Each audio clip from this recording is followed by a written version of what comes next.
Hello, dear ones. Welcome to your English class. This is me, Swapna, your English teacher. Today we are going to read a funny story, Monkey Trouble. And it was written by Ruskin Bond. Children, do you remember Ruskin Bond? The same person who wrote The Parrot Who Wouldn't Talk in Class 3 English textbook. Ruskin Bond is one of India's best loved storytellers. He has spent most of his life in Dehradun and loves writing about the hills, his childhood, and the different animals he has known. Some of his most popular works are The Room on the Roof and Our Trees Still Grow in Dehra.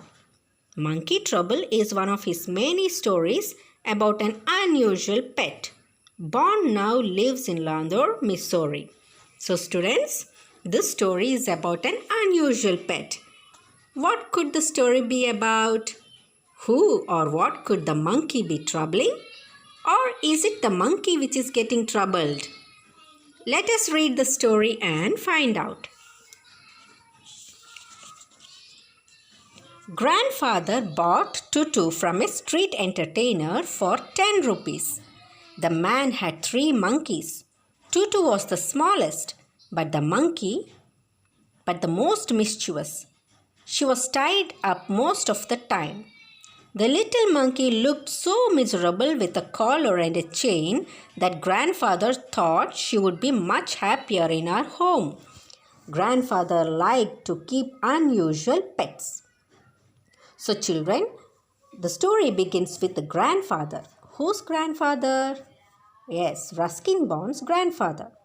Grandfather bought Tutu, a small little monkey, from a street entertainer.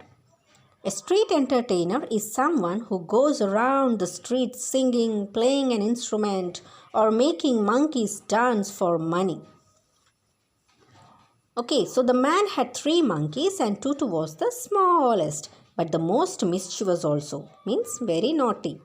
That is why she was tied up most of the time. Poor thing, no? The little monkey looked so sad with a collar and a chain that grandfather thought she would be much happier in his house.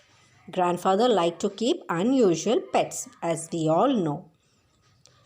At first, grandmother refused to have a monkey in the house. "You have enough pets as it is," she said, referring to grandfather's goat, several white mice, and a small tortoise. So children, at first grandmother refused to have a monkey in the house.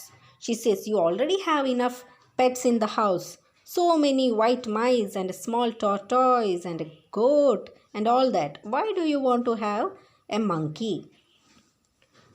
"But I don't have any," I said. "You're mischievous enough for 2 monkeys. 1 boy in the house is all I can take." "Ah, but Tutu isn't a boy," said grandfather. "This is a little girl monkey." Grandmother gave in. She had always wanted a little girl in the house. She believed girls were little mischievous than boys. Tutu was going to prove her wrong. She was a pretty little monkey. Her bright eyes sparkled with mischief. She had a wide grin which showed her pearly white teeth and terrified Aunt Ruby. One of the first things I taught Tutu was to shake hands, and she insisted on doing this with all who visited the house. Major Malik would have to shake hands with Tutu before he could enter the drawing room.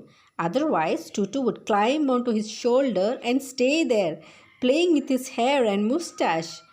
Her tail worked as a third hand and added to her good looks. Grandfather believed a tail would add to anyone's good looks.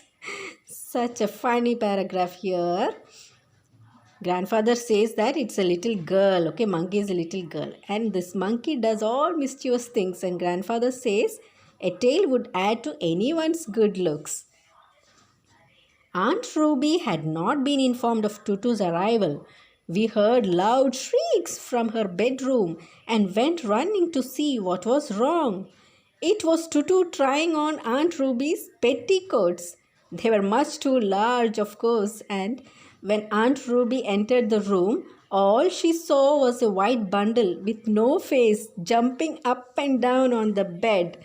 So, we have heard about Aunt Ruby in your previous class also, is it not?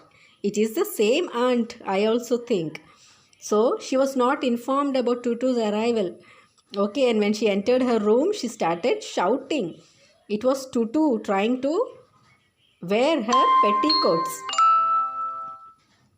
They were much too large, of course, okay, for a small monkey like Tutu. And when Aunt Ruby entered the room, all she saw was a white bundle with no face jumping up and down on the bed. How funny it would have looked, is it not? Then Uncle Benji complained that his hairbrush was missing. We found Tutu sunning herself on the back veranda using the hairbrush to scratch her armpits. I took it from her and gave it back to Uncle Benji. I also said sorry to him, but he threw the brush away. Tutu doesn't have fleas, I said. So what happened was, Uncle Benji complained that he lost his hairbrush.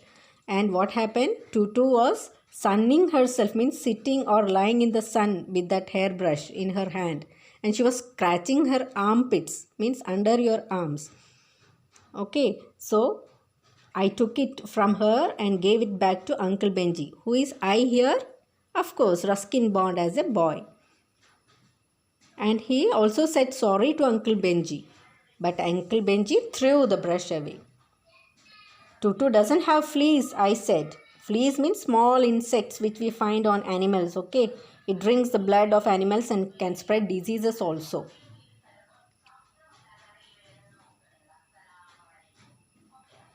The day grandfather had to visit Meerut to collect his railway pension, he decided to take Tutu and me along.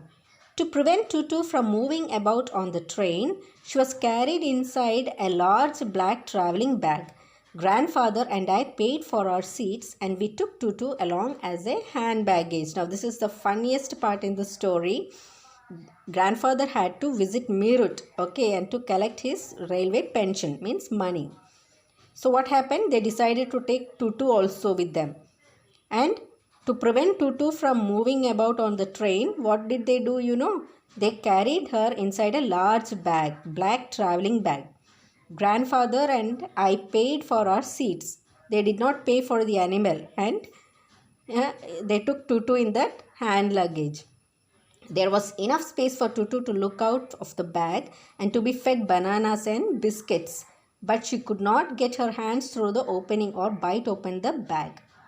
Tutu stayed in the bag as far as Meerut, but while grandfather was showing her tickets at the turnstile, she suddenly poked her head out of the bag and grinned widely at the ticket collector. Oh my God! What happened? Grandfather was showing the tickets to the ticket collector at the turnstile. Turnstile means a gate with arms which can move and let only one person pass at a time. What happened? Tutu suddenly poked her head out of the bag. The poor man was taken aback, means he was shocked and surprised. He said, "Sir, you have a dog with you. You'll have to buy a ticket for it." "It's not a dog," said grandfather indignantly, means angrily.